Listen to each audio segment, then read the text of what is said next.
ओम श्री परमात्मने नमः। राम गीता अध्यात्म रामायण। अध्यात्म रामायण के उत्तर कांड के पंचम सर्ग के रूप में यह राम गीता प्राप्त होती है।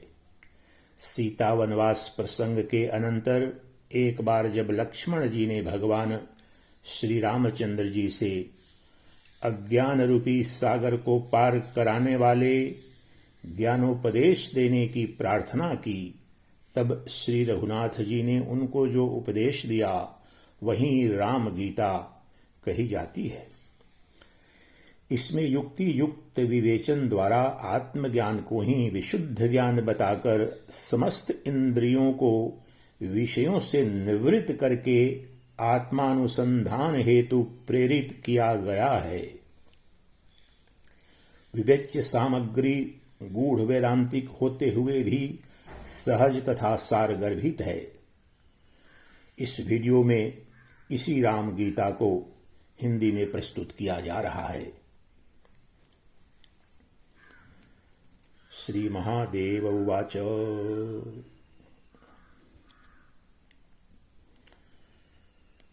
भगवान महादेव ने बोला, किसी दिन भगवान राम जिनके चरण कमलों की सेवा साक्षात श्री लक्ष्मी जी करती हैं, एकांत में बैठे हुए थे। उस समय शुद्ध विचार वाले लक्ष्मण जी ने भगवान राम जी के पास जाकर उन्हें भक्ति पूर्वक प्रणाम और विनीत भाव से प्रणाम कर अति विनीत भाव से पूछा,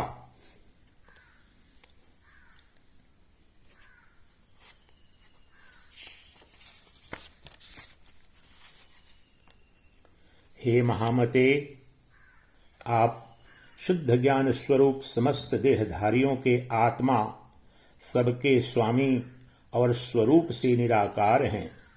जो आपके चरण कमलों के लिए भ्रमर रूप हैं, उन परम भागवतों के सहवास के रसिकों को ही आप ज्ञान दृष्टि से दिखलाई देते हैं। हे प्रभो, योगी जन जिनका निरंतर चिंतन करते हैं, संसार से छुड़ाने वाले उन आपके चरण कमलों की मैं शरण हूं। आप मुझे ऐसा उपदेश दीजिए जिससे मैं सुगमता से ही अज्ञान रूपी अपार समुद्र के पार हो जाऊं।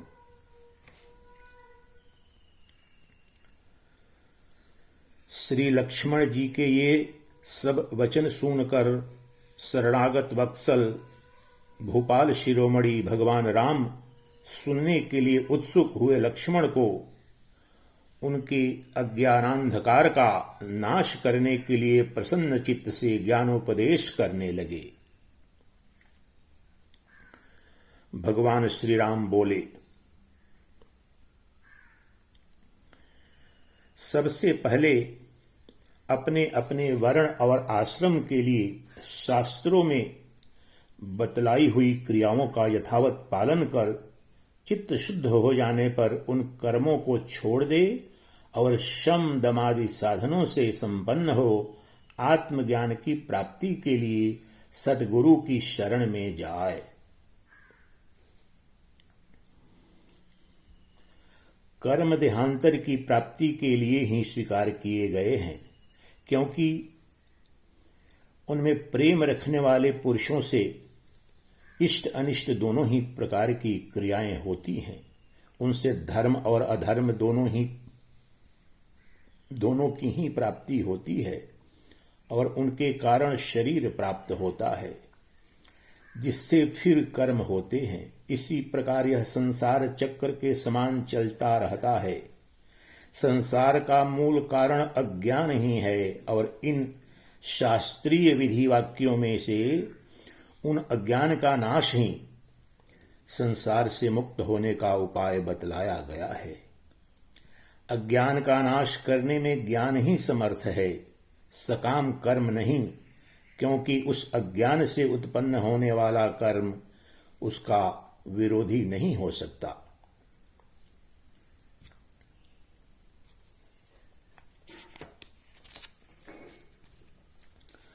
सकाम कर्म द्वारा अज्ञान का नाश अथवा राग का क्षय नहीं हो सकता, बल्कि उससे दूसरे सदोष कर्म की उत्पत्ति होती है। उससे पुनः संसार की प्राप्ति होना अनिवार्य है। इसलिए बुद्धिमान को ज्ञान विचार में ही तत्पर होना चाहिए। कुछ वितर्कवादी ऐसा कहते हैं कि जिस प्रकार वेद के कथनानुसार ज्ञान पुरुषार्थ का साधक है, वैसे ही कर्म वेद विहित है और प्राणियों के लिए कर्मों की अवश्य कर्तव्यता का विधान भी है। इसलिए वे कर्म ज्ञान के सहकारी हो जाते हैं। साथ ही श्रुति ने कर्म न करने में दोष भी बतलाया है। इसलिए मुमुक्षु को उन्हें सर्वदा करते रहना चाहिए। और यदि कोई कहे कि ज्ञान स्वतंत्र है एवं निश्चय ही अपना फल देने वाला है, उसे मन से भी किसी और की सहायता की आवश्यकता नहीं है, तो उसका यह कहना ठीक नहीं।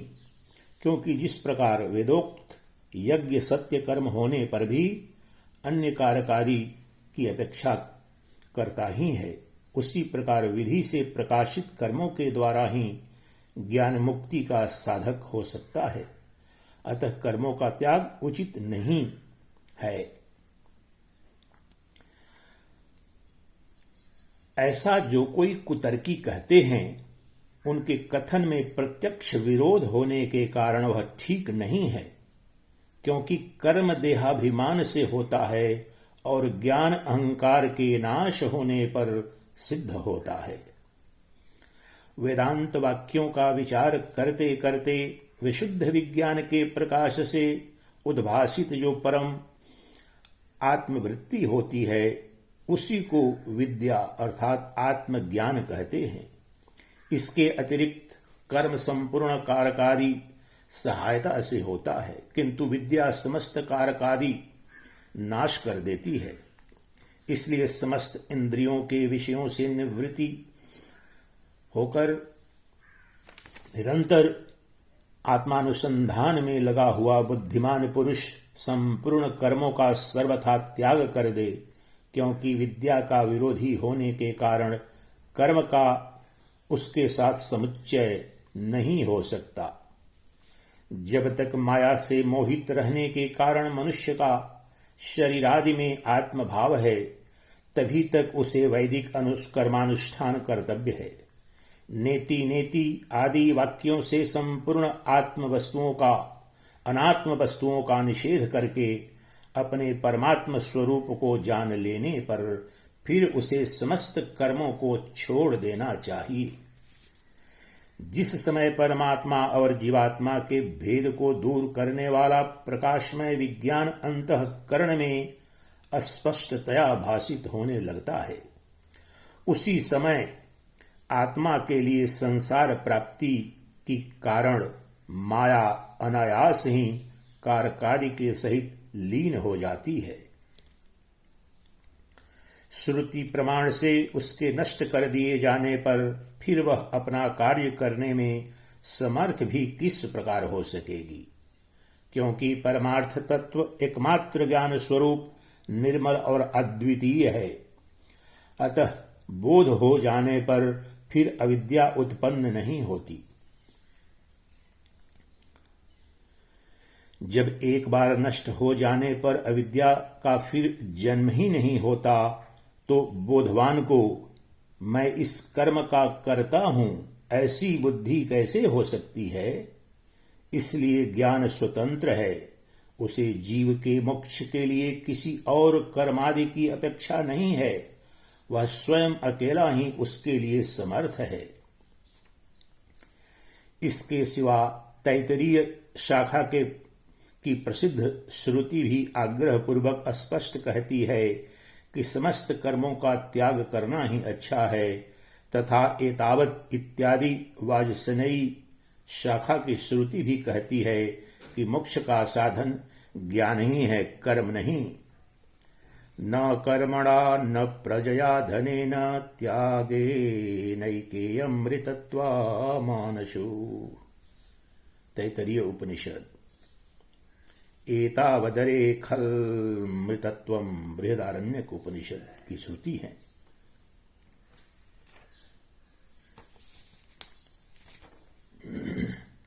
और तुमने जो ज्ञान की समानता में यज्ञादि का दृष्टांत दिया सो ठीक नहीं है, क्योंकि उन दोनों के फल अलग अलग हैं। इसके अतिरिक्त यज्ञ तो होता, ऋत्विक, यजमान आदि बहुत से कारकों से सिद्ध होता है, और ज्ञान इससे विपरीत है, अर्थात वह कारकादि से साध्य नहीं है। कर्म के त्याग करने से मैं अवश्य प्रायश्चित भागी होऊंगा, ऐसी अनात्म बुद्धि अज्ञानियों को हुआ करती है, तत्वज्ञानी को नहीं। इसलिए विकार रहित चित्त वाले बोधवान पुरुष को विहित कर्मों का भी विधि पूर्वक त्याग कर देना चाहिए।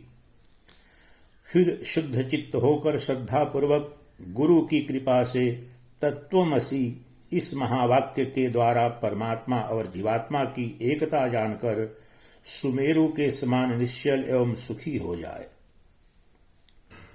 यह नियम ही है कि प्रत्येक वाक्य का अर्थ जानने में पहले उसके पदों के अर्थ का ज्ञान ही कारण है। इस तत्वमसि महावाक्य के तत् और त्वम पद क्रम से परमात्मा और जीवात्मा के वाचक हैं, और असि उन दोनों की एकता करता है। इन दोनों अर्थात जीवात्मा और परमात्मा में जीवात्मा प्रत्यक अर्थात अंतःकरण का साक्षी है, और परमात्मा परोक्ष इंद्रियातीत है। इस वाच्यार्थ रूप विरोध को छोड़कर और लक्षणावृत्ति से लक्षित उनकी शुद्ध चेतनता को ग्रहण कर उसे ही अपना आत्मा जाने, और इस प्रकार एक ही भाव से स्थित हो जाए। इन तत् और त्वम पदों में एक रूप होने के कारण जहती लक्षणा नहीं हो सकती, और परस्पर विरोध होने के कारण अजह लक्षणा भी नहीं हो सकती। इसलिए सोहम यह वही है।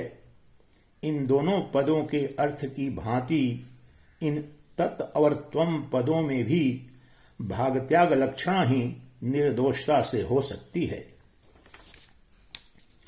पृथ्वी आदि पंचीकृत भूतों से उत्पन्न हुए सुख दुखादि कर्म भोगों के आश्रय और पूर्वोपार्जित कर्म फल से प्राप्त होने वाले इस मायामय आदि अंतवान शरीर को विज्ञजन आत्मा की स्थूल उपाधि मानते हैं, और मन बुद्धि 10 इंद्रियां तथा 5 प्राण इन 17 अंगों से युक्त और अपंचीकृत भूतों से उत्पन्न हुए सूक्ष्म शरीर को जो भोक्ता के सुख दुखादि अनुभव का साधन है, आत्मा का दूसरा देह मानते हैं।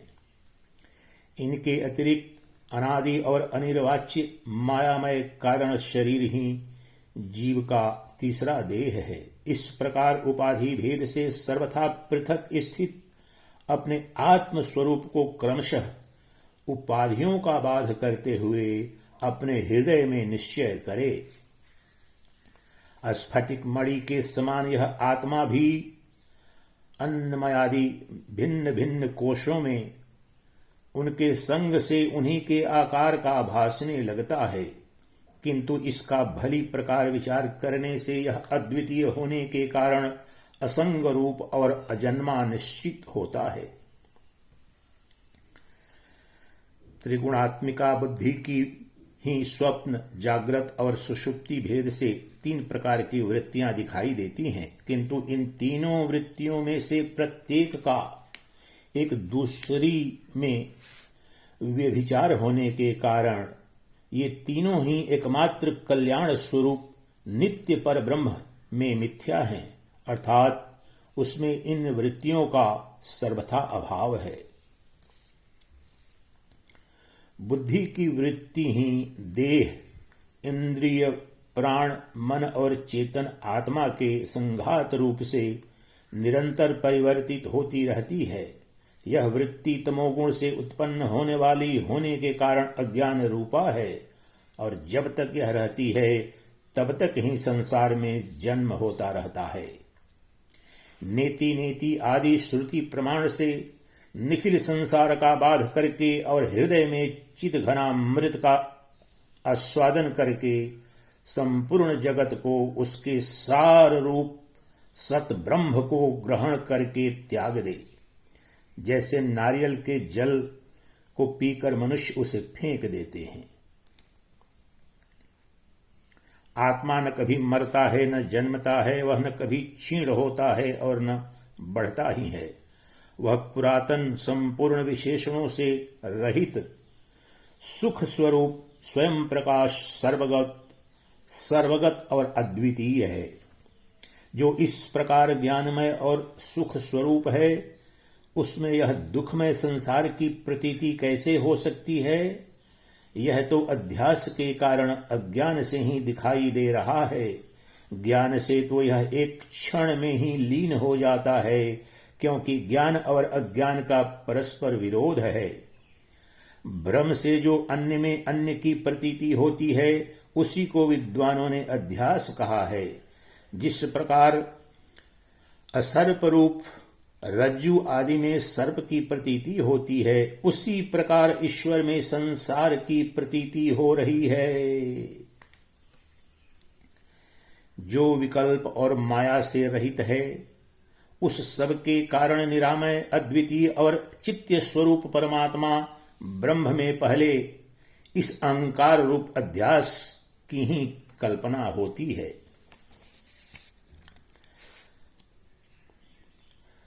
सबके साक्षी आत्मा में इच्छा अनिच्छा राग द्वेष और सुख दुख आदि रूप बुद्धि की वृत्तियां ही जन्म मरण रूप संसार की कारण हैं, क्योंकि सुषुप्ति में इनका अभाव हो जाने पर हमें आत्मा का सुख रूप से भान होता है। अनादि अविद्या से उत्पन्न हुई बुद्धि में प्रतिबिंबित यह चेतन का प्रकाश ही जीव कहलाता है। बुद्धि के साक्षी रूप से आत्मा उससे पृथक है, वह परात्मा तो बुद्धि से अपरिच्छिन्न है। अग्नि से तपे हुए लोहे के समान चिदाभास साक्षी आत्मा तथा बुद्धि के एकत्र रहने से परस्पर अन्योन्याध्यास होने के कारण क्रमशः उनकी चेतनता और जड़ता प्रतीत होती है।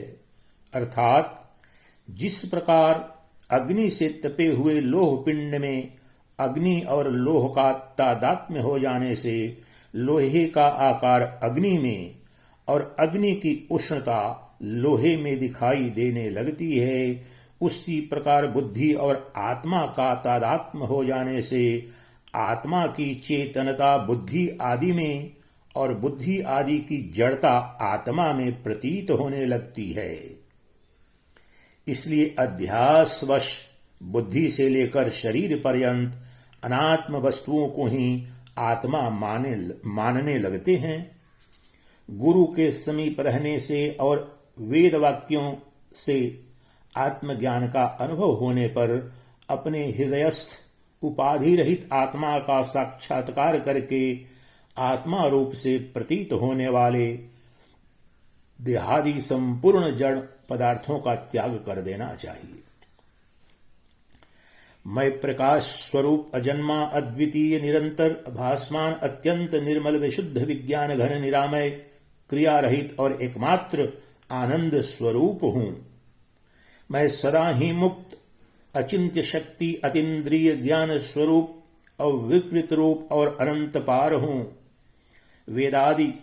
वेदवादी पंडित जन अहर्निश मेरा हृदय में चिंतन करते हैं।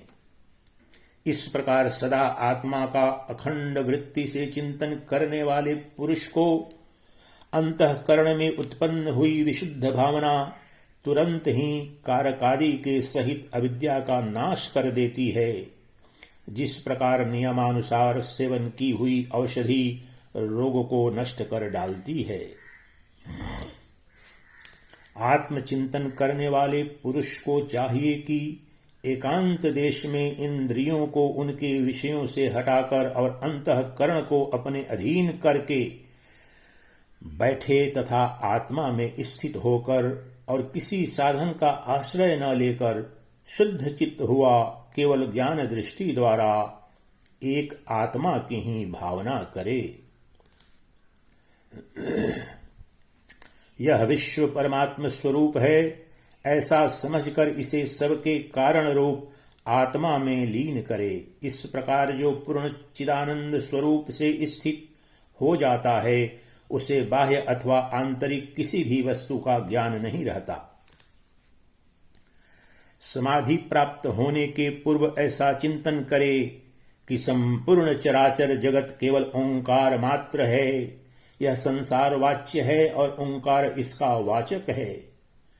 अज्ञान के कारण ही इसकी प्रतीति होती है, ज्ञान होने पर इसका कुछ भी नहीं रहता है।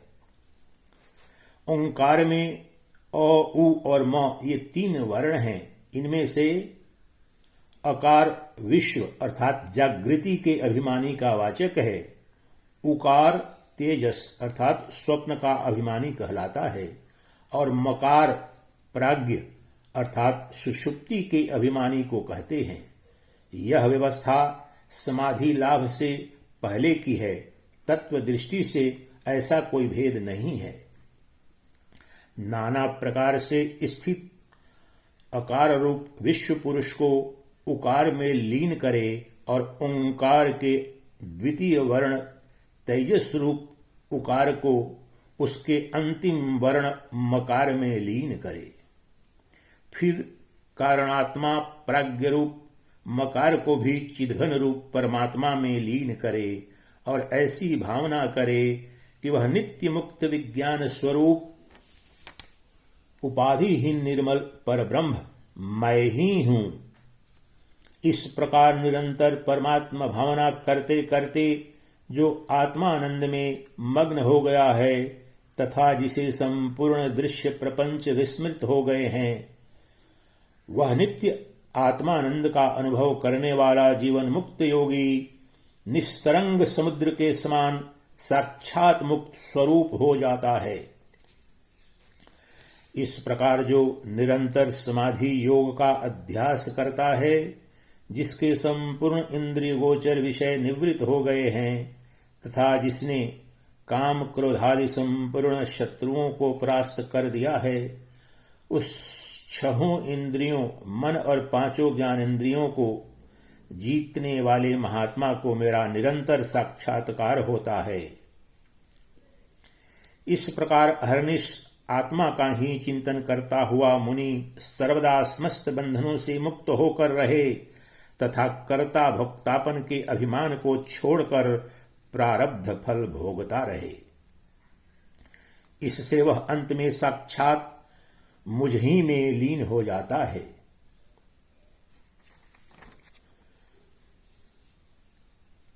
संसार को आदि अंत और मध्य में सब प्रकार भय और शोकादि का ही कारण जानकर समस्त वेद विहित कर्मों को त्याग दे तथा संपूर्ण प्राणियों के अंतरात्मा रूप अपने आत्मा का भजन करे। जिस प्रकार समुद्र में जल, दूध में दूध, महाकाश में घटाकाश आदि और वायु में वायु मिलकर एक ही हो जाते हैं, उसी प्रकार इस संपूर्ण प्रपंच को अपने आत्मा के साथ अभिन्न रूप से चिंतन करने से जीव मुझ परमात्मा के साथ अभिन्न भाव से स्थिर हो जाता है। यह जो जगत है वह श्रुति, युक्ति और प्रमाण से बाधित होने के कारण चंद्र भेद और दिशाओं में होने वाले दृग्भ्रम के समान मिथ्या ही है।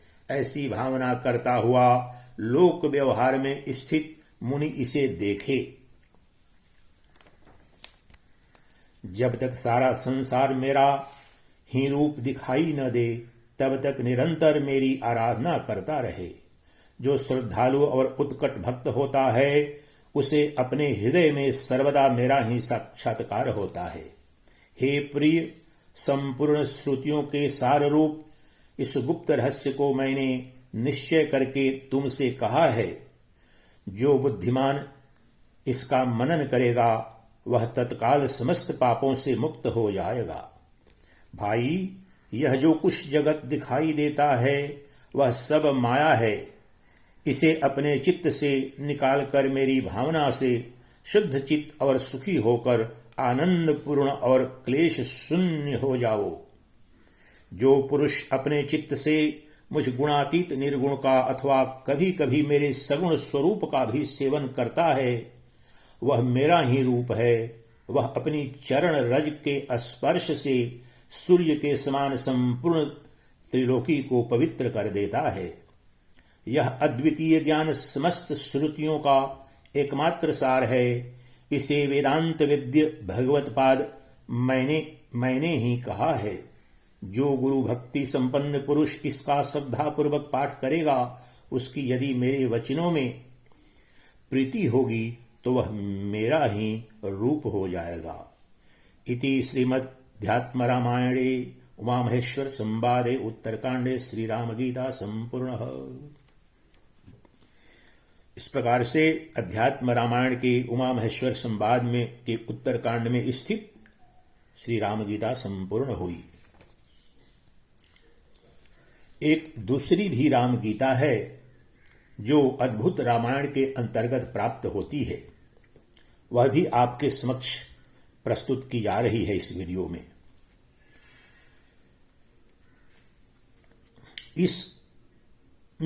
वहां इसका विस्तार अध्याय 11 से अध्याय 14 तक है, अर्थात अद्भुत रामायण के अध्याय 11 से अध्याय 14 तक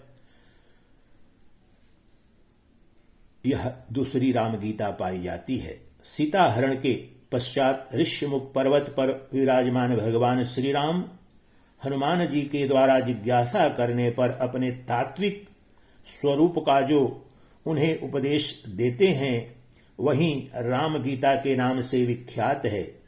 इसी के साथ ही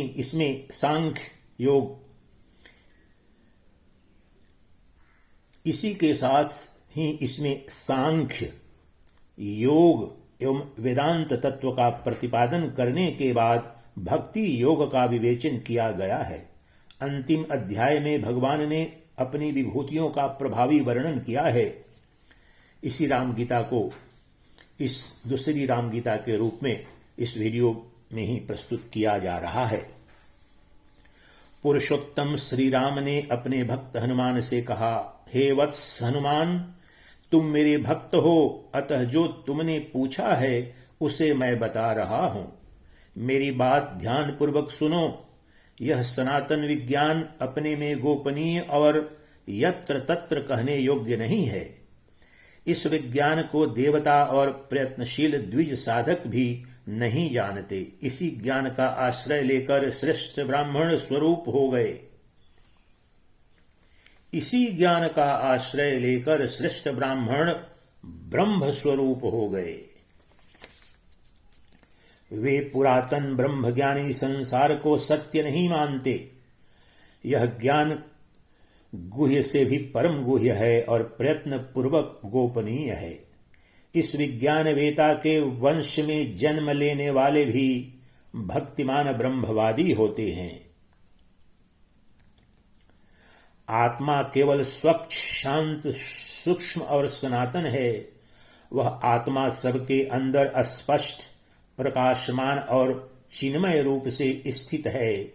वही अंतर्यामी पुरुष है, वही प्राण है और वही परमेश्वर है। वह कालाग्नि है, वही अव्यक्त है और श्रुति अर्थात शब्द प्रमाण से उसका ज्ञान कराती है। संसार की उत्पत्ति और लय उसी में होता है। वह सर्वसमर्थ मायावी अपनी माया से अनेक रूप अर्थात शरीर धारण करता है। यह कहीं आता जाता नहीं और न किसी को संचालित करता है। हे वानर श्रेष्ठ, न तो यह पृथ्वी है, न जल, न तेज, न वायु अथवा आकाश है। निश्चय ही न यह प्राण है, न मन और न शब्द, स्पर्श, रूप, रस, गंध है। निश्चय ही न यह प्राण है, न मन और न शब्द, स्पर्श, रूप, रस, गंध है। यह न अहंकार है, न वाणी, हाथ पैर पायु उपस्थ आदि कर्मेंद्रिय रूप है। यह न करता है न भुगता है, न यह प्रकृति पुरुष ही है। यह न माया है न प्राण है, यह अथार्थ में शुद्ध चैतन्य मात्र है। जैसे प्रकाश और अंधकार का परस्पर संबंध संभव नहीं होता, उसी प्रकार परमात्मा और सांसारिक प्रपंच का भी परस्पर संबंध कभी संभव नहीं है। जैसे संसार में वृक्ष और उसकी छाया ये दो भिन्न पदार्थ हैं, उसी प्रकार परमात्मा और प्रपंच परस्पर सर्वथा भिन्न हैं। यदि आत्मा स्वभावतः मलिन, अस्वस्थ और विकारवान हो तो उसकी मुक्ति सैकड़ों जन्मों में भी संभव नहीं होगी। किंतु जीवन मुक्त मुनि जन तो अपनी आत्मा को यथार्थतः विकारहीन, दुख रहित, अव्यय और आनंद स्वरूप देखते हैं। मैं करता हूं, सुखी दुखी हूं, दुबला मोटा हूं, इस प्रकार का जो भाव बनता है उसे अहंकार के संबंध से लोग आत्मा पर आरोपित कर लेते हैं। वेद के तत्वज्ञ उस अनश्वर भोक्ता को सर्वत्र व्याप्त जानकर उस साक्षी आत्मा को प्रकृति से परे कहते हैं। इसलिए सभी देहधारियों के लिए यह संसार अज्ञान मूलक ही है। प्रकृति के संसर्ग से अज्ञान के कारण यह संसार अन्यथा प्रतीत होता है। आत्मा तो नित्य जागृत स्वयं प्रकाश सर्वत्र व्याप्त परम पुरुष है। अहंकार के अज्ञान के कारण यह जीव अपने को कर्ता मान बैठता है। ऋषिगण सत और असत रूप नित्य आत्म तत्व का निश्चय ही अनुभव करते हैं। वे ब्रह्मवादी प्रधान प्रकृति को कारण रूप जानकर उससे संबद्ध होने के कारण कुटस्थ निरंजन अक्षर ब्रह्म को तत्वतः नहीं जान पाते।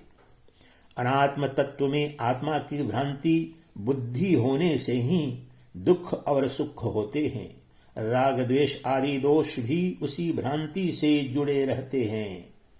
इसी कारण कर्म में पाप पुण्य का समावेश शास्त्रानुसार हो जाता है और उसके वशीभूत सभी को देह धारण करना पड़ता है।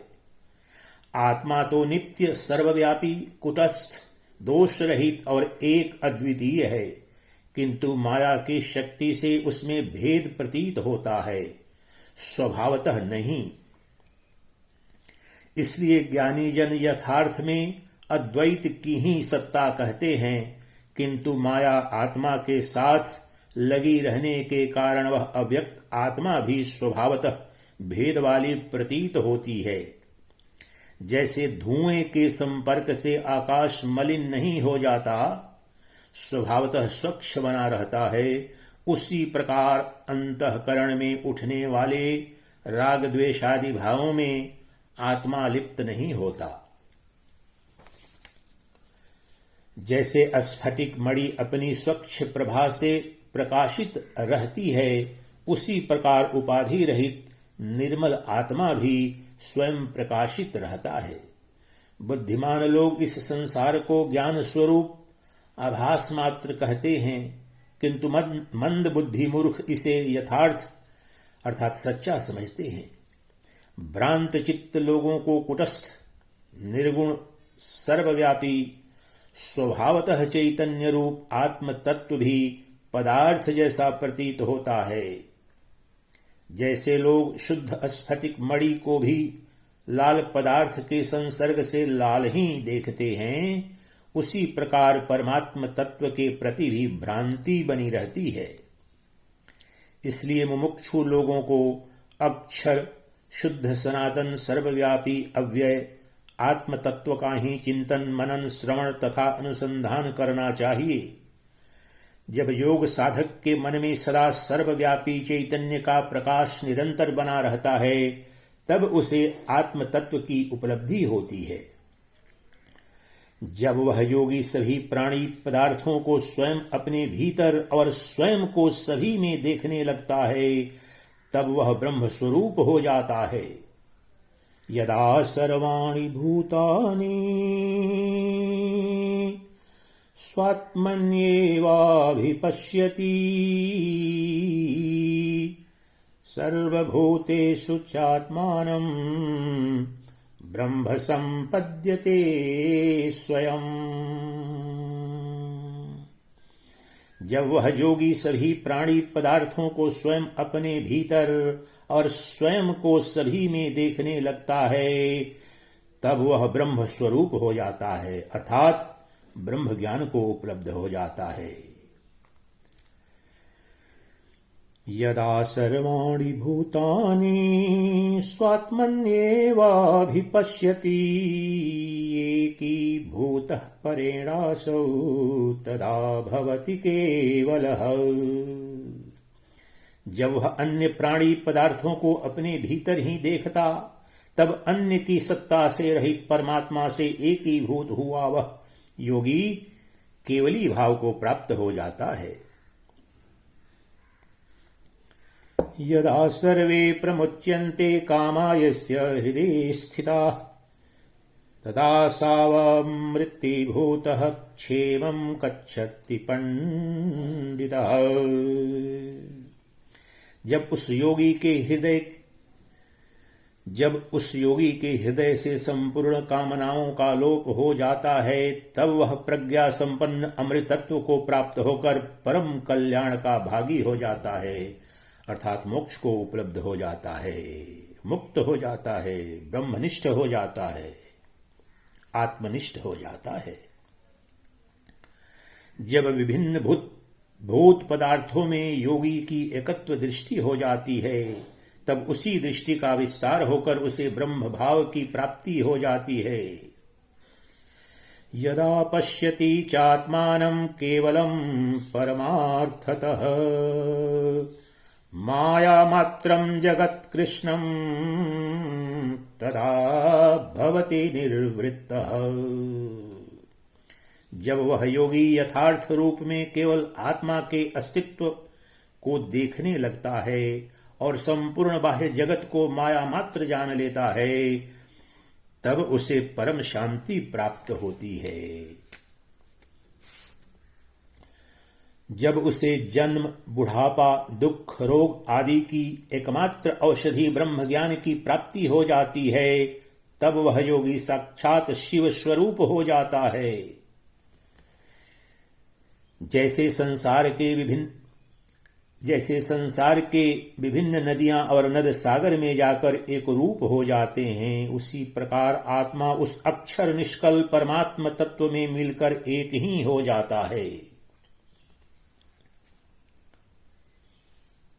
इसलिए यथार्थ में ज्ञान की ही सत्ता है, न तो प्रपंच की और न सृष्टि की कोई स्थिति है। संसार में अज्ञान से ज्ञान ढका रहता है। इस कारण लोगों में मोह उत्पन्न हो जाता है। वह ज्ञान निर्मल, सूक्ष्म, निर्विकल्प और अविनाशी है। शेष सभी दृश्यमान प्रपंच अज्ञान मात्र है। मूल सत्ता ज्ञान की ही है, ऐसा मेरा मत है। मैंने यह उत्तम सांख्य रूप परम ज्ञान तुम्हें बताया है। यह समस्त वेदांत का सार है और इसमें एकनिष्ठ चित्तवृत्ति होना ही योग है। योग से ज्ञान की प्राप्ति होती है और ज्ञान से योग परिपुष्ट होता है। योग और ज्ञान से युक्त साधक के लिए कुछ भी अप्राप्त नहीं रहता। जिस परम पद को योगी जन प्राप्त करते हैं, ज्ञानी भी वही प्राप्त करते हैं। जो योग और सांख्य को एक रूप देखते हैं, वे ही तत्व ज्ञानी हैं। श्री राम जी बोले, हे वत्स, अन्य दिखावटी योगी जन तो धन संपत्ति में आसक्त चित्त वाले होते हैं और वे उसी में नष्ट हो जाते हैं। श्रुति का कथन है कि आत्मा की एकता का बोध ही वास्तव में प्राप्य परम पद है। अन्ये च योगिना वत्स ऐश्वर्यासक्त चेतसः मजन्ति तत्र तत्रैव सत्त्वात्मैक्यामिति श्रुति। योगी जन तो धन संपत्ति में आसक्त चित्त वाले होते हैं और वे उसी में नष्ट हो जाते हैं। श्रुति का कथन है कि आत्मा की एकता का बोध ही वास्तव में प्राप्य परम पद है, वही परम पुरुषार्थ है। ज्ञान योग से युक्त साधक देहांत होने पर उस सर्वव्यापी दिव्य महान अचल परमेश्वर्य पद को प्राप्त करते हैं। मैं अव्यक्त आत्मा हूं, मैं मायापति परमेश्वर हूं, मैं सर्वव्यापी और सबकी आत्मा हूं, ऐसा सभी शास्त्रों में कहा गया है।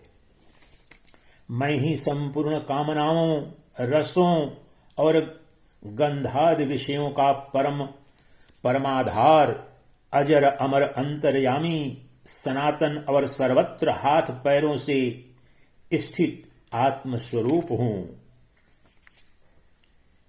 बिना हाथ पैरों वाला होकर भी मैं शीघ्रगामी हूं और सब कुछ ग्रहण करता हूं, क्योंकि मैं सबके हृदय में रहता हूं। मैं बिना आंखों के देख सकता हूं और बिना कान के सुन सकता हूं। मैं यह सब जानता हूं, पर मुझे कोई नहीं जानता।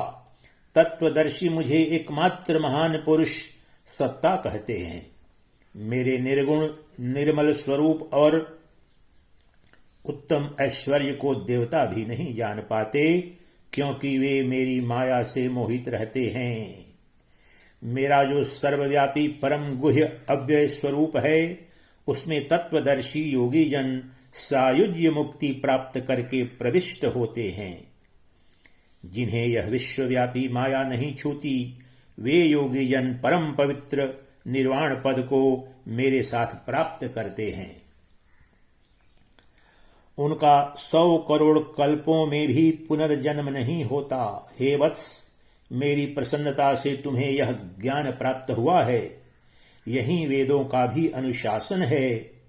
हे हनुमान, सांख्य योग का आश्रय भूत यह विज्ञान जो मैंने कहा है, उसे कभी अपुत्र, अशिष्य और अयोगी अर्थात कुपात्र को नहीं बताना चाहिए। इति श्री अद्भुत रामायणे सीता राम गीतायाम प्रथमोध्यायः। इस प्रकार अद्भुत रामायण में स्थित राम गीता का प्रथम अध्याय संपन्न हुआ। दूसरा अध्याय। पुनः प्रवचन करते हुए श्री राम जी ने कहा, हे द्विज श्रेष्ठ, मुझ अव्यक्त से काल की उत्पत्ति होती है और उससे प्रधान नामक तत्व और परम पुरुष की। उन्हीं से यह सारी सृष्टि उत्पन्न हुई है, इसलिए मैं ही सारा संसार हूं। मेरे हाथ पैर सब ओर हैं और मेरी आंखें, सिर तथा मुख सर्वत्र व्याप्त हैं।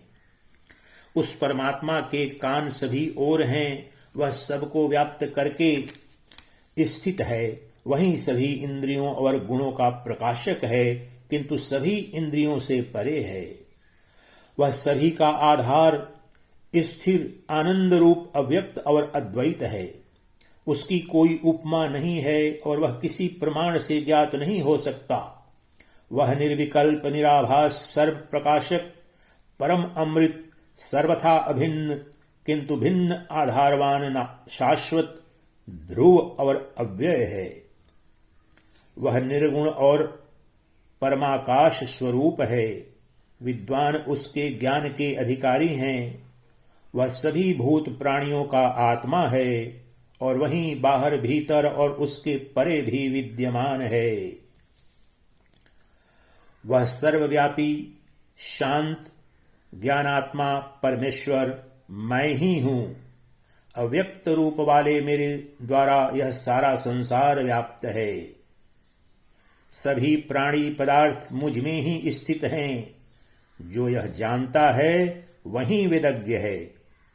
प्रकृति प्रधान अर्थात प्रकृति और पुरुष अर्थात जीवात्मा, ये दो तत्व कहे गए हैं।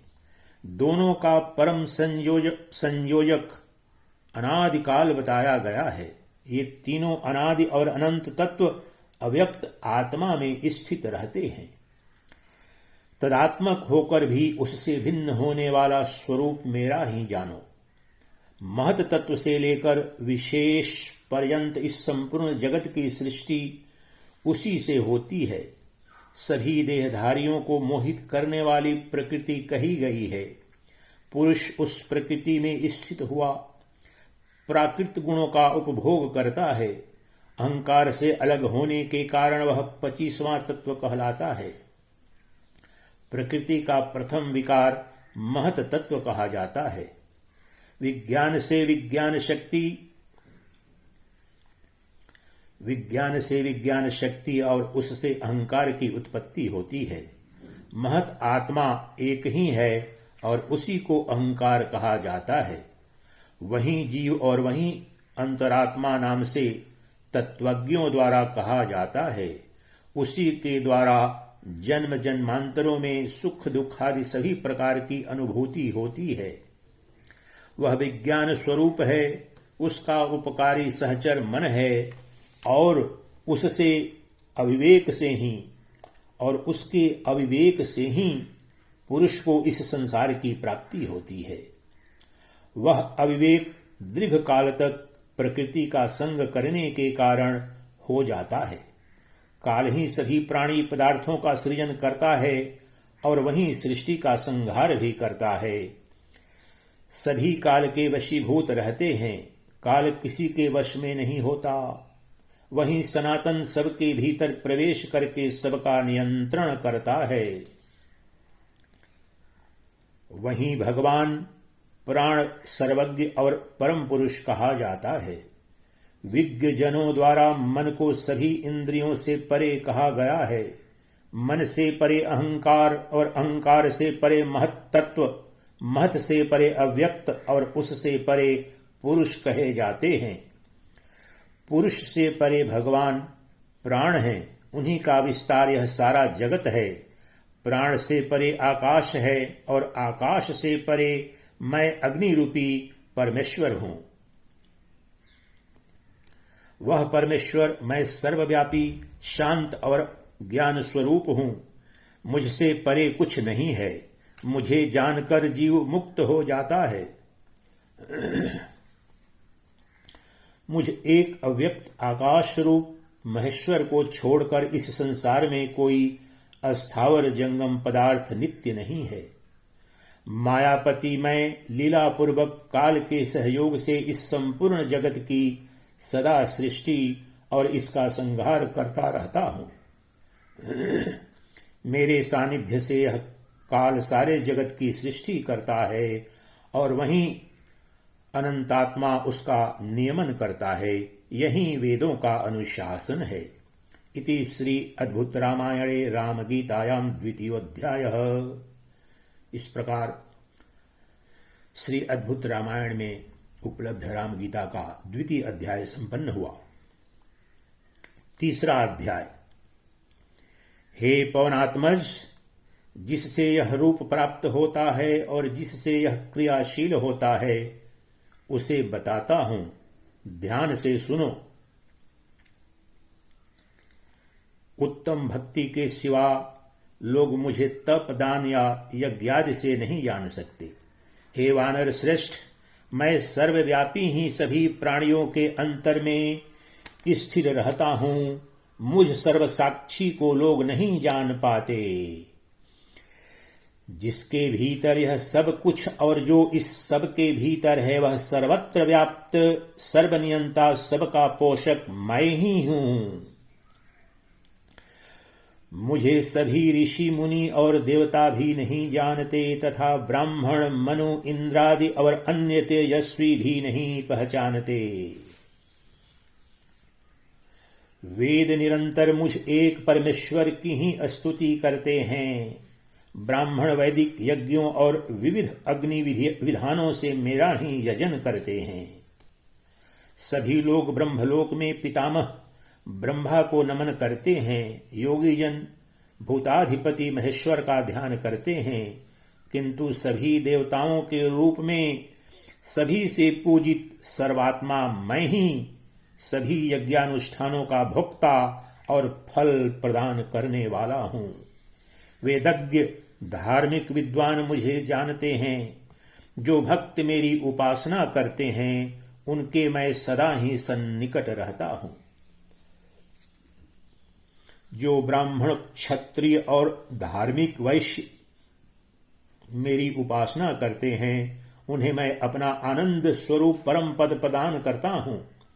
दूसरे भी शूद्र आदि निम्न वर्ण के लघु कार्यों में लगे लोग यदि मेरे भक्त होते हैं तो काल क्रम से मुक्त होकर वे मुझे ही प्राप्त करते हैं। मेरे दोष रहित भक्त कभी नष्ट नहीं होते। मैंने पहले ही यह प्रतिज्ञा कर रखी है कि मेरे भक्त का विनाश नहीं हो सकता। जो मूर्ख मेरे भक्त की निंदा करता है वह मुझ परमेश्वर का निंदक है, और जो आदर पूर्वक उसकी पूजा करता है वह सदा मेरी ही पूजा करता है। जो भक्त मेरी आराधना के भाव से पत्र पुष्प फल या जल मुझे अर्पित करता है वह सदा ही मेरा प्रिय भक्त है। मैंने ही सृष्टि के प्रारंभ में परमेष्टि ब्रह्मा को प्रतिष्ठित कर अपने मुख से निकले समस्त वेद उन्हें दिए थे। मैं ही समस्त योगियों का सनातन गुरु हूं। धार्मिक लोगों का मैं संरक्षण करता हूं और वेद विरोधी दुष्टों का संहारक हूं। मैं ही समस्त योगियों को संसार से मुक्त करता हूं। इस सृष्टि का कारण होकर भी मैं समस्त सृष्टि से परे हूं। मैं ही इस सृष्टि का सृष्टा, पालक और संहारक हूं। मैं ही मायापति हूं और मेरी शक्ति माया अर्थात अविद्या इस समस्त संसार को भ्रमित करती रहती है।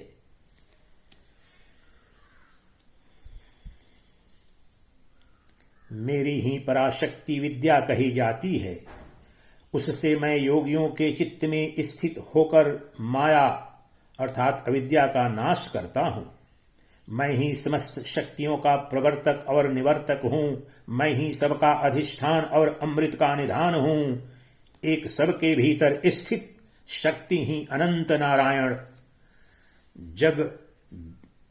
जगत व्यापी जगन्नाथ होकर विभिन्न लोकों की सृष्टि करती है। तीसरी महान शक्ति समस्त सृष्टि का संहार करती है। वह मेरी शक्ति तामसी काल स्वरूपा रुद्र रूपिणी कही जाती है। कोई भक्त ध्यान से, कोई ज्ञान से, अन्य भक्ति योग अथवा कर्म योग से मुझे प्राप्त करते हैं। इन सभी प्रकार के भक्तों में मुझे वह सर्वाधिक प्रिय है जो आत्मानुसंधान रूपी विज्ञान से नित्य मेरी आराधना करता है। अन्य तीनों प्रकार के भक्त भी जो मेरी आराधना में ही प्रवृत्त हैं वे भी मुझे ही प्राप्त करते हैं और उनका भी पुनर्जन्म नहीं होता है। मैं ही इन सब प्राणी पदार्थों में व्याप्त हूं। जो ऐसा जानता है वह अमृतत्व को प्राप्त हो जाता है। मैं स्वभावतः इस समस्त प्रपंच को वर्तमान ही देखता हूं। भगवान महायोगेश्वर स्वयं समयानुसार इसका नियमन करते हैं। शास्त्रों में विद्वानों ने उन परमोपयोगी मायाधीश भगवान महादेव को योग रूप से वर्णित किया है। वे ही योगेश्वर सबके स्वामी हैं। सभी प्राणियों से महान और परे होने से भगवान ब्रह्मा भी परमेश्वर हैं, क्योंकि वे ब्रह्म स्वरूप हैं। जो मुझे इस प्रकार सृष्टा पालक संहारक महायोगेश्वर ईश्वर रूप से जानता है वह अभिभक्त योग को निश्चय ही प्राप्त कर लेता है। मैं ही सबका प्रेरक ईश्वर परमानंद में प्रतिष्ठित तथा योग स्वरूप से नित्य स्थित हूं। जो ऐसा जानता है वही वेदों का सार समझता है। यह परम रहस्यमय ज्ञान सभी वेदों में प्रतिष्ठित है। धार्मिक आहिताग्नि शुद्ध चित्त वाले जिज्ञासुओं को भी यह बताना चाहिए। इस प्रकार श्री राम गीता का तृतीय अध्याय संपन्न हुआ। चौथा अध्याय भगवान श्री राम जी कहते हैं, मैं सभी लोकों का एकमात्र सृष्टा पालक संहारक सर्वात्मा और सनातन हूं। सभी वस्तुओं के भीतर रहने वाला अंतर्यामी आत्मा तथा सबका पिता मैं ही हूं। मुझ में ही सारे प्राणी और पदार्थ स्थित रहते हैं और मैं भी उन सब में स्थित रहता हूं। हे वत्स, तुमने जो मेरा अद्भुत स्वरूप देखा है उसे मेरे समान जानो। उसे मैंने ही मायापूर्वक तुम्हें दिखाया है। सभी प्राणियों के अंतः स्थित होकर मैं सारे संसार को कार्य में प्रेरित करता हूं। यह मेरी क्रिया शक्ति है। संसार में जो भी क्रियाकलाप होता है वह मेरे द्वारा ही संचालित है और मेरे स्वभावानुरूप होता है। हे हनुमान, समय आने पर मैं ही उस समस्त जगत की सृष्टि और संहार करता हूं। ये दोनों स्थितियां मेरी ही हैं। मैं ही आदि मध्य और अंत से रहित तथा माया तत्व का संचालक हूं। मैं सृष्टि के प्रारंभ में प्रकृति और पुरुष में क्षोभ उत्पन्न करता हूं। उनके परस्पर मेल से ही सब उत्पन्न होता है। महदादि के क्रम से मेरा ही तेज प्रकाशित होता है। जो सारे संसार का साक्षी काल चक्र का नियंता हिरण्यगर्भ सूर्य है, वह भी मेरे ही शरीर से उत्पन्न हुआ है। उसको मैंने अपना दिव्य ऐश्वर्य तथा सनातन ज्ञान योग प्रदान किया है। अपने से उत्पन्न चारों वेद भी कल्प के आरंभ में मैंने प्रदान किए। ब्रह्मा मेरे अनुशासन में सदा मेरे अनुकूल रहते हैं। वे मेरे उस दिव्य ऐश्वर्य को सदा स्वयं धारण करते हैं। वे सर्वज्ञ ब्रह्मा मेरे आदेशानुसार सभी लोकों का निर्माण करते हैं। वे चतुर्मुख स्वरूप से स्वयंभू होकर सारी सृष्टि की रचना करते हैं। जो अनंत लोकों के स्वामी अव्यय नारायण हैं, वे मेरे ही परम स्वरूप हैं और सृष्टि का परिपालन करते हैं। जो भगवान कलात्मक रुद्र हैं, वे सभी का अंत करने वाले तथा मेरे ही स्वरूप हैं। वे मेरी आज्ञा से निरंतर इस सृष्टि का संहार करते रहते हैं।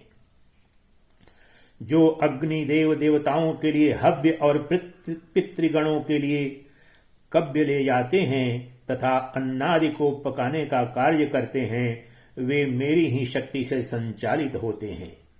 भगवान वैश्वानर अग्नि भी मुझ परमेश्वर के अनुशासन से ही खाए हुए भोजन को रात दिन पचाते हैं।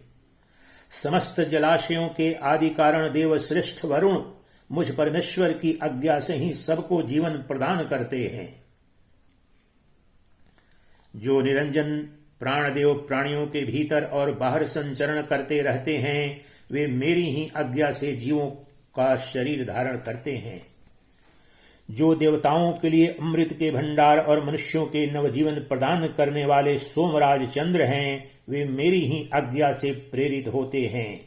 जो अपने प्रकाश से समस्त संसार को सदा आलोकित करते हैं और वृष्टि प्रदान करते हैं, वे सूर्यदेव स्वयंभू परमेश्वर के ही अधीन हैं। जो समस्त संसार के शासक सभी देवताओं के स्वामी यज्ञों का फल प्रदान करने वाले इंद्रदेव हैं, वे भी मेरी आज्ञा के वशवर्ती हैं। जो दुष्टों का निग्रह करते हैं, सदा नियमानुसार आचरण करते हैं, वे वैवस्वत यमराज भी मुझ परमेश्वर के आज्ञानुवर्ती हैं।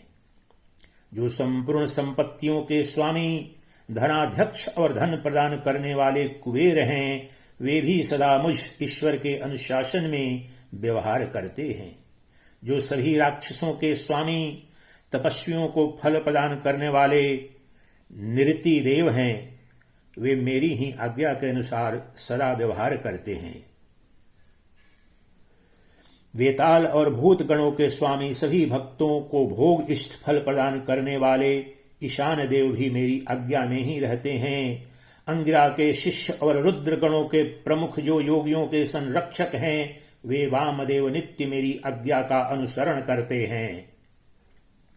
जो संपूर्ण संसार के प्रथम पूज्य और विघ्नराज हैं, वे धर्माध्यक्ष विनायक भी मेरे वचनों के अधीन हैं। जो वेदज्ञों में श्रेष्ठ देव सेनापति भगवान स्कंद हैं, वे भी सदा मुझ स्वयंभू से ही प्रेरित होते हैं। जो मरीचि आदि महर्षि प्रजापति रूप से विविध लोकों को उत्पन्न करते हैं, वे मुझ परमेश्वर की आज्ञा के अधीन ही ऐसा करते हैं। जो भगवती लक्ष्मी सभी प्राणियों को महान ऐश्वर्य प्रदान करती हैं, वे नारायण की अर्धांगिनी मेरे अनुग्रह से ही ऐसा करती हैं। जो देवी सरस्वती वाणी का विशद वैभव प्रदान करती हैं, वे भी मुझ परमेश्वर की प्रेरणा से ही ऐसा करती हैं। जो स्मरण करने पर समस्त धार्मिक पुरुषों को नरकों से बचाती हैं, वे देवी सावित्री भी मुझ भगवान की ही आज्ञानुवर्तिनी हैं। परादेवी पार्वती जो ध्यान करने पर विशिष्ट ब्रह्म विद्या प्रदान करने वाली हैं, वे भी मेरे वचन की अनुगामिनी हैं। जो अनंत महिमाशाली देवश्रेष्ठ शेष संपूर्ण लोकों को अपने मस्तक पर धारण करते हैं, वे भी मुझ परमात्मा के अधीन हैं। जो संवर्तक अग्निदेव नित्य वड़वाग्नि के रूप में समस्त समुद्रों का जल पीते रहते हैं, वे भी मुझ ईश्वर के अधीन हैं। आदित्यगण, वसुगण, रुद्रगण, मरुदगण और अश्विनी कुमार तथा अन्य सभी देवगण मेरे ही अनुशासन में रहते हैं। गंधर्व, सर्प, यक्ष, सिद्ध, साध्य, चारण, भूत, राक्षस और पिशाच सभी मुझ स्वयंभू के शासनाधीन हैं। कला, काष्ठा, निमेष, मुहूर्त, दिन रात्रि, ऋतुएं, वर्ष, मास और पक्ष सभी मुझ प्रजापति के शासन में स्थित हैं। युग और मनवंतर पर और परार्धादि जो काल के अन्य भेद हैं, वे भी मेरे ही अधीन रहते हैं। 4 प्रकार के प्राणी, चर और अचर पदार्थ सभी मुझ स्वयंभू परमेश्वर की ही आज्ञा का अनुसरण करते हैं। सभी लोक और भुवन तथा ब्रह्मांड मुझ परमात्मा देव की ही आज्ञा से रहते हैं। अतीत के भी असंख्य ब्रह्मांड अपने समस्त पदार्थ समूहों के साथ मेरी आज्ञा से ही संचालित होते हैं। भविष्य में भी वस्तु समूहों से भरे जो ब्रह्मांड होंगे, वे मुझ परमात्मा की आज्ञा से ही रहेंगे और समाप्त हो जाएंगे। पृथ्वी, जल, अग्नि, वायु, आकाश, मन, बुद्धि और प्राणी पदार्थों की आदि प्रकृति मेरे ही अनुशासन में रहती है। सभी संसार और प्राणी मात्र को मोहित करने वाली जो माया शक्ति है, वह भी सदा परमेश्वर के अधीन है। मोह के कीचड़ को हटाकर परम पद का दर्शन कराने वाली जो विद्या है, वह भी मुझ परमेश्वर के अनुशासन में ही रहती है। अधिक कहने से क्या लाभ है। यह सारा संसार मेरी ही शक्ति से उत्पन्न है। मुझसे ही इस संसार का भरण पोषण होता है और मुझ में ही इसका लय होता है। मैं ही स्वयं प्रकाश सनातन सर्वेश्वर प्रभु हूँ। मैं ही परमात्मा पर ब्रह्म हूँ। मुझसे अतिरिक्त कुछ नहीं है। यह परम ज्ञान मैंने तुम्हारे लिए बता दिया। इसे जानकर प्राणी जन्म और संसार के बंधन से मुक्त हो जाता है। मैंने अपनी माया का आश्रय लेकर दशरथ के घर में पुत्र रूप से जन्म लिया है। मैंने ही राम, लक्ष्मण, भरत और शत्रुघ्न इन 4 रूपों में जन्म लिया है। हे पवनात्मज, यह मैंने तुम्हें बता दिया। हे वानर श्रेष्ठ, माया स्वरूप भी मैंने तुम्हें कृपा पूर्वक बताया है। इसे हृदय में धारण करना और कभी भूलना मत। जो मेरे तुम्हारे इस संवाद को नित्य पढ़ता है, वह जीवन मुक्त होकर सभी पापों से छूट जाता है। जो इसे ब्रह्मचारी शुद्ध चित्त ब्राह्मणों को सुनाता है या जो इसके अर्थ का चिंतन मनन करता है, वह परम गति को प्राप्त करता है, अर्थात मोक्ष को उपलब्ध होता है। जो इसे नियम पूर्वक भक्ति भाव से नित्य सुनता है, वह सभी पापों से रहित होकर ब्रह्मलोक को प्राप्त करता है। इसलिए बुद्धिमान लोगों को, विशेषकर ब्रह्मपरायण जनों को पूरा प्रयत्न करके इसे पढ़ना सुनना चाहिए और इस पर सदा मनन करना चाहिए। इति श्री अद्भुत रामायणे रामगीतायां 4th अध्यायः। इस प्रकार श्री राम गीता संपूर्ण हुआ। चिदानंद रूपः शिवोऽहम् शिवोऽहम् चिदानन्दरूपः शिवोऽहं शिवोऽहम् चिदानन्दरूपः शिवोऽहं शिवोऽहम् चिदानन्दरूपः शिवोऽहं शिवोऽहम् चिदानन्दरूपः शिवोऽहं शिवोऽहम्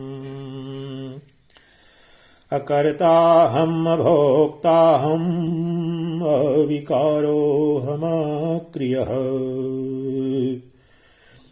शुद्धबोधस्वरूपोऽहं केवलोऽहं सदाशिवः सर्वभूतान्तरस्थाय